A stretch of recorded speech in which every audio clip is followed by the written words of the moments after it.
For the first time in 2025, the Champions of the Future welcomes the shifter classes to the Valencia circuit. And in KZ2, it all fell down to time qualifying, which saw Kasper Schormans put in an absolutely perfect time with purple sectors all the way throughout. It's so nice to finally have the pole that we've been deserving for quite a while now. Pace has been good throughout the weekend so far, so yeah, P1 in nearly every session and also by quite some margin in most of them. So yeah, kart felt great, engine was good. Everything was just all working at the same time. So the qualifying heat certainly went the same way as he took the first win ahead of Matteo Zanchi and Corentin Rousseau. The second race today saw Max Schleimer take the win ahead of Marcus Kayak and Max Orlov, rounding out the top three. It then went to Max Orlov, who did recover back after a 5-second penalty in his first race after a jump start. He would finish ahead of Max Schleimer and Eli Goldstein in his 9th race weekend in the KZ2 class, finishing in P3. Kasper Schormans continuing his trend ahead of Corentin Rousseau and Kimi Tani later in the day. From Kasper Schormans, Max Schleimer and Corentin Rousseau would round out in the next qualifying heat in groups A versus C. The last races of the day saw Juho Valtanen, Max Orlov and Eli Goldstein take 1, 2 and 3 after another jump start penalty for Max Orlov. But giving that, the top 5 would be as follows. Going into their superheats, it'd be Kasper Schormans from Max Schleimer, Corentin Rousseau, Juho Valtanen and Max Orlov who would round out the top 5. KZ2 was primed and ready for Saturday's superheat with so many drivers ready to try and get into those finals. And in the first superheat, Kasper Schormans continued his undefeated trend, taking the win in Superheat 1 to secure pole position for the final. Max Orlov, Corentin Rousseau and Noah Wolf would round out the top 4 at the end of Superheat 1. Superheat 2 later on sees Max Schleimer take the win. Another superb drive for him, taking it by 3.2 seconds ahead of Jayden Thiem and Juho Valtanen, who had stepped up into 3rd, but you had to keep an eye on Martin Richard, and a 15th-place gain to put him inside the top 5. As the drivers headed to their final, though, it would be Kasper Schormans and Max Schleimer starting on the front row of the grid. Max Orlov and Corentin Rousseau will round out row number 2. Here we go then, lights are out, we are racing in KZ2.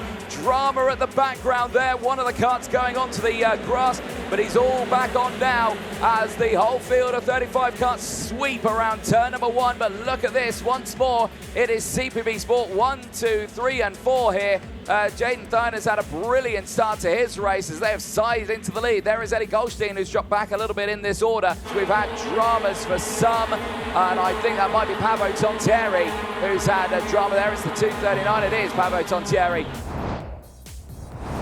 But as they head down, it's a big lunge at turn 3. That was high risk, and that could have been a disaster for the team and for Schormans and Orlov. But they just managed to find the gap between themselves. This is how that overtake happened, down the inside. That's quite earlier on into the lap there. So this is further down the order. And again, this is what happens when you get just that little bit too close to each other. And unfortunately for Georgi Vakovsky, coming over a little bit of contact there.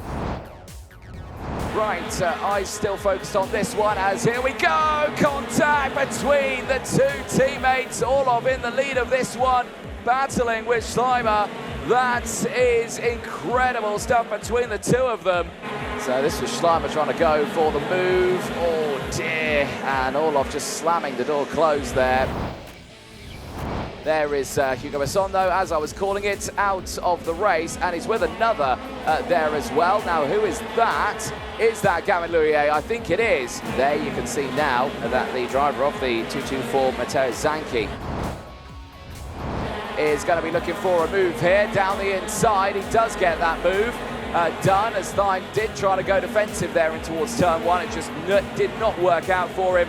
And now he's dropped down another place here, and will this allow the likes of Juho Valtanen to try and go for the move as well? The Finn certainly looking competitive.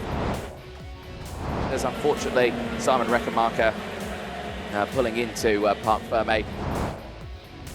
Oh, down the inside, that is a nice little lunge there for Tigran Banatian. Further down the back of the field, that is on Anatoly Kovalkin. Tom Dussel is tumbling down the order, and he is out of the race, the 2:57 of France.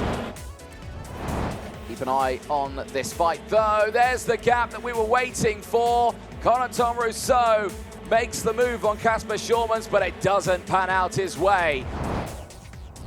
As pulling into the pit lane, is that Anatoly Kavalkin? I think it is, but eyes on this. Well, they've dropped the two behind just that little bit because they started fighting as well. Jayden Thiem and Juho Valtanen going absolutely wheel to wheel there. And that is why he's gone for that move. You can see the frustration for Corentin Rousseau there, throwing his hands up in protest at Schormans, who is all over the circuit here, trying to hold on to third place. Out of the infield section, onto the infield straight they go. Once again, there's contact between the two of them, and Rousseau goes through. Corentin Rousseau gets into third place at the expense of Schormans. Valtanen goes through into P4, but I don't think Schormans is going to be happy with that move. Someone who will be happy is Max Orlov. Crosses the line, P1, Schleimer second, but in third place, it's Corentin Rousseau. In P3, Valtanen in fourth. With a busy weekend done for KZ2, the final ends with Max Orlov standing on top of the podium. Yeah, the final was amazing. We have a good pace. So from the beginning, I was so quick and tried to overtake Kasper, and I did it. So yeah, and then I just drive by myself and do my best. Yeah. The only driver able to get ahead of Kasper Schormans, who unfortunately, after a perfect weekend, dropped to P6. But it all falls down to this one at the end of the Valencia round for the Champions of the Future Shifters.